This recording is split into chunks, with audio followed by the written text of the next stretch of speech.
Hi guys, this is the video for day 1 and day 2. I'll be talking about core and accelerated. I'm going to go through core first and then I'm going to come back to accelerated. So if you're accelerated, fast forward or hold on.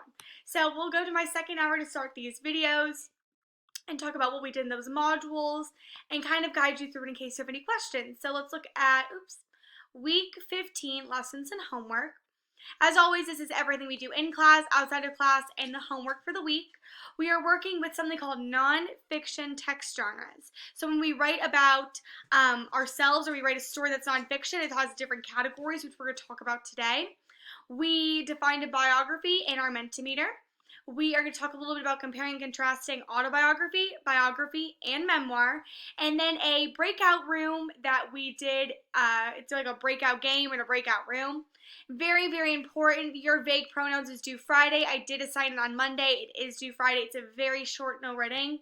You have an ed puzzle. It says due by day 2. However, I will accept it until Friday. Let's go to the modules and get started. So if you are an accelerated, some of these things are very similar, just maybe some of the products are different as well. We'll start right here where it says autobiography versus memoir and biography. So this is a comparison chart for each of the three. I know you can read it yourself and this is available to you. So you have to understand the definitions of each, the points of view, if it's objective or a personal experience. So what I mean by this is something's objective, that means that there are no personal pronouns or any personal biases or opinions in a piece of work, which is the only one that would fit would be a biography. While an autobiography and a memoir provide personal experiences, and when you see something through your eyes, someone else who is there could have a different experience or see something a different way. So because of that, there is personal bias in autobiographies and memoirs that are written about this person. What makes it unique is probably my favorite part, especially with a memoir, because it's a shortened version of someone's life. It's focusing on an experience or a lesson, and they offer personal access to feelings, thoughts, interactions, reflections, all those great things. So that's really what makes a memoir special. And so when we read in class, we're reading a memoir first and then a biography. So that is something that I did with both my classes, which is great. So Accelerated did the same thing. Accelerated Day 1 is exactly the same minus their reading homework. So we did a breakout game. This is something that you can do to practice compare and contrast. You go through the different things, see your first lock to begin, and play these games. It's really fun. If you need an answer key to it, just email me and I can help you guys out. So that was kind of day 1, getting the ed puzzle done. The modules, it's very easy to do an ed puzzle. I know you've done them in social studies before, so it is there for you under day 1 assignment. It's either going to say December 1st or the 30th, so it's right there for you guys as well. Day 2 is a little bit different for core and accelerated. For what we did with everybody is I gave you some information about Colin Powell. You need to watch this video a little bit about his life. And then we have this PowerPoint, which is talking about comparing and contrasting on a much deeper level. So we want to know, what are good questions to ask when giving comparisons? What is a weak question? And we kind of went over that a little bit. Saying that they both have a title is not a good similarity. But if they're both nonfiction, that is. So for this type of comparing and contrasting, you're looking at two texts written about the same person but with different genres. Colin Powell's memoir that he wrote himself, and then Warren Brown wrote a biography about him. So you're asking yourself questions. What information is similar and different? What style is similar and different? And what content is similar and different?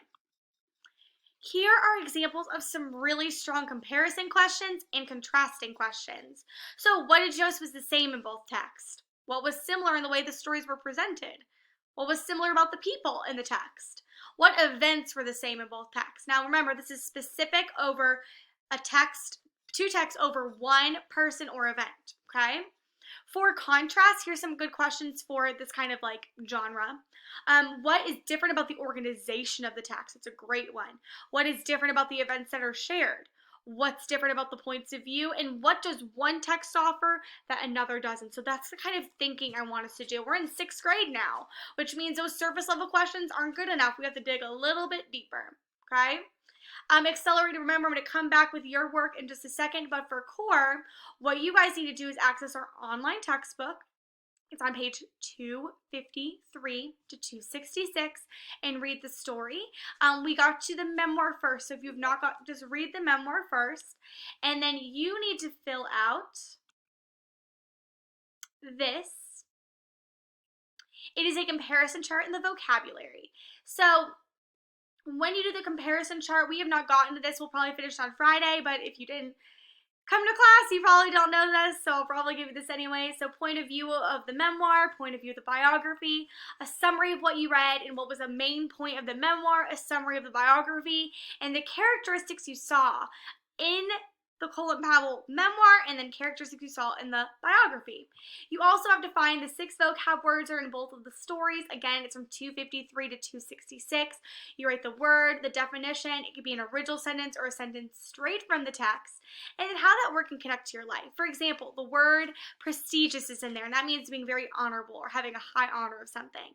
And so I might think, what in my life is prestigious to me? Maybe my dog is prestigious to me. It's very honorable. It's a good dog. Maybe I put my parents to a prestigious level. All those different things are ways you can connect the text. So let me minimize this. And then I'm going to show accelerated. So core, you can log off at this point, and I'm going to show accelerated's work for day 2. Day 2 of accelerated work. You already were supposed to read the story for day 1. That should have been done for homework. And for day 2, we did something called an annotation notes guide, which dives really deep into what a memoir and a biography provide for readers. So it's right here under 12.2 for you all. And it has the annotated notes guide. So the story should have already been read. If you need the comparison chart, there's a link to it. And you have to annotate. Annotate means highlight, take notes, underline, and you're physically marking up the text. Well, we're not in person, you don't have the text in front of you. So I copied and pasted sections that I want you to focus on and ask you questions about it. So lines 1 through 8 are provided, 11 through 22, 62 through 77, and then you answer those questions and decide. They need to be well thought out, detailed, and accelerated level, or you will not get the grade that you want. As always, email me if you have any questions. I'm here for you. Love y'all. Have a great day. Bye, guys.